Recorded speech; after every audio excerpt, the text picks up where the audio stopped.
পাখির বাসায় হানা দিয়ে যে বিপদে পড়ল কাঠবিড়ালিটি। এই ভিডিওটাতে দেখা যায় একটি কাঠবিড়ালি নিজের মতো করে আপন মনে তার বাসস্থান বা আবাসন গড়ে তুলছিল। দেখুন, বিভিন্ন জায়গা থেকে বিভিন্ন রকম ফল বা অন্যান্য সরঞ্জামাদি দেখুন, মনে হয় যে হাত দিয়ে কেউ বসাচ্ছে, ঠোঁট দিয়ে নিপুণভাবে সে তার বাসার মেরামত বা তৈরি করছে। দেখুন কিভাবে কাঠঠোকরা পাখি তার বাসা তৈরি করেছে এবং একটি দুষ্ট কাঠবিড়ালি লুকিয়ে লুকিয়ে দেখুন তার বাসায় হানা দেওয়ার জন্য দেখুন হানা দিচ্ছে এবং তার পরিশ্রম সে সহজেই ভেস্তে দিতে চাইছিল।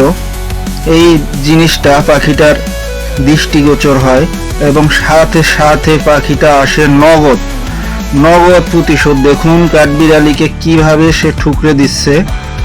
আসলে প্রতিশোধ বুঝি এইরকমই হয়। কারো শখের জিনিস বা তৈরি করা জিনিস যদি কেউ এসে নিমিষেই নষ্ট করে দিতে চায়, তখন যে পরিমাণ রাগ ক্রোধ সৃষ্টি হয় তার কিছুটা অংশ আমরা এখানে দেখতে পেলাম পাখিটার।